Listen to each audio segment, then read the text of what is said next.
Pemerintah Kota Bandar Lampung dan pemerintah Provinsi Lampung kian mencederai perasaan pengurus sekolah swasta atas pembentukan sekaligus pembiaran sekolah Siger di bawah naungan Yayasan Siger Prakarsa Bunda. Ketua Forum Komunikasi Kepala SMK Swasta Kota Bandar Lampung, Suprihatin, mengaku kecewa dengan legislatif maupun eksekutif kota serta Provinsi Lampung karena menurutnya ada ketidakadilan terhadap yayasan pendidikan yang lain dengan Yayasan Pendidikan Siger gagasan Wali Kota Bandar Lampung tersebut. Ya, sebenarnya kalau itu sekolah swasta, sama-sama sekolah swasta yang ikut dibiayai oleh APBD, ya kita juga berhak, kita juga warganya. Jadi saya kira kalau itu termasuk salah kaprah lah, bukan justru itu dipertanyakan ada apa dengan SMA Siger itu. Kalau sampai dia dibiayai oleh APBD, saya kira jelas-jelas menyalahi aturan dan itu mencederai hati nurani sekolah swasta yang lain. Suprihatin menjelaskan mengapa perasaan stakeholder sekolah swasta tercederai oleh pembentukan sekolah Siger. Yang berbagai pihak pun telah menyatakan bahwa belum memiliki izin resmi dan terkesan menerobos aturan. Selama ini bagi sekolah swasta harus ikut aturan main dinas pendidikan untuk membentuk sekolah, sedangkan berdalih mengentaskan anak putus sekolah. Pemerintah kota membentuk sekolah Siger tanpa perizinan yang jelas dan ada 3 poin utama yang telah menjadi pelanggarannya.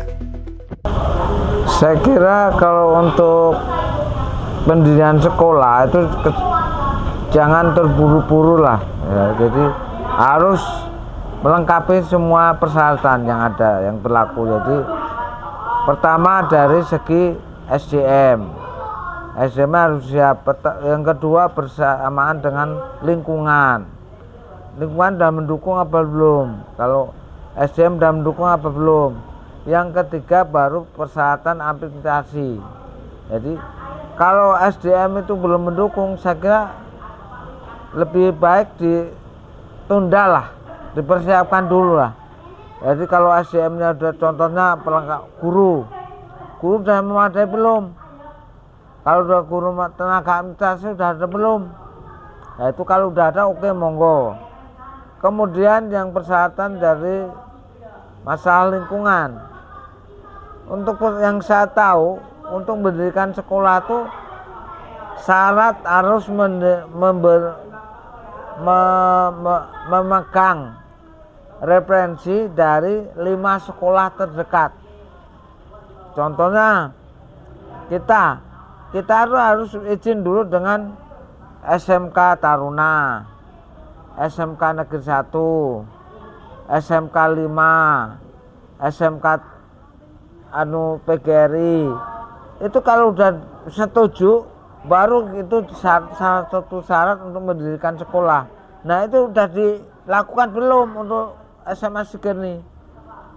SMA Siger cenderung mengikuti ambisi dari wali kota untuk mendirikan sekolah itu dengan dalih ya mengetaskan anak putus sekolah,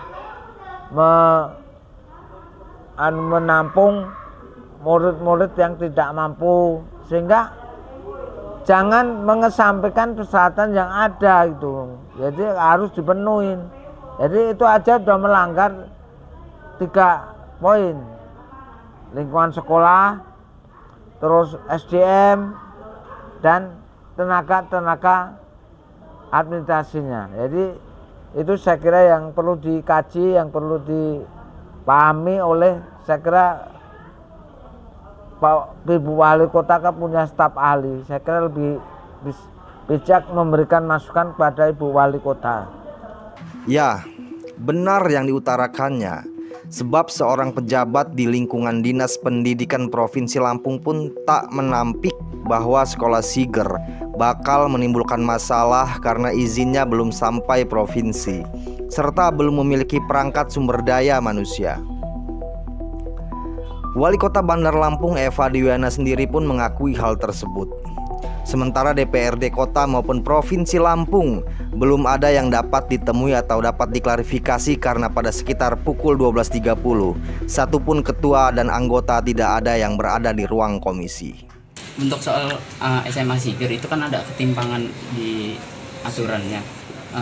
Minta tanggapannya sedikit. Gini, apakah kalau punya jaminan legalitas untuk izin izin. Kalau dari pusatnya kita sudah ya, tapi kalau ini kan ada dari Menhamnya, banyak aturan-aturannya ini. Nah kita kan kalau misalnya kita nunggu ini kan takut anak-anak nggak sekolah nantinya. Nah jadi aturannya ini berjalan, yang kita siapkan ini berjalan, anak-anak kita juga harus berjalan. Karena kalau anak-anak sudah setahun nggak sekolah, biasanya Mas ya, kedepannya juga nggak mau sekolah nantinya. Kenapa kita buru ini udah lari-lari nih? Karena kalau koordinasi dengan Disdik Pendidikan Provinsi kalau gini, kalau masalah lisan sudah, memang kan kalau yang namanya surat menyurat kan kita harus nunggu dari izin dari Menhamnya, dari ini apalah aturan-aturannya banyak sekali ini kalau saya dengar. Tapi minta doanya lah. Tetapi setidaknya kami selalu kolaborasi dengan Provinsi Lampung. Dan alhamdulillah Kota Bandar Lampung ini kayaknya udah nggak bisa ngomong saya. Kalau sekarang ini kami kayaknya nggak bisa diambang awan-awan lah, udah nggak bisa karena luar biasa respon dari provinsi untuk menanggapi kami, dan kami diberikan kebijakan yang luar biasa untuk menangani masalah Kota Bandar Lampung. Dan tadi Pak Gubernur juga bilang, Bu Neva, laksanakan untuk kebaikan wilayah dan untuk warga masyarakat Kota Bandar Lampung, karena Kota Bandar Lampung adalah etalase dan kami siap melakukan instruksi semua yang diperintahkan oleh Pak Gubernur kepada kami.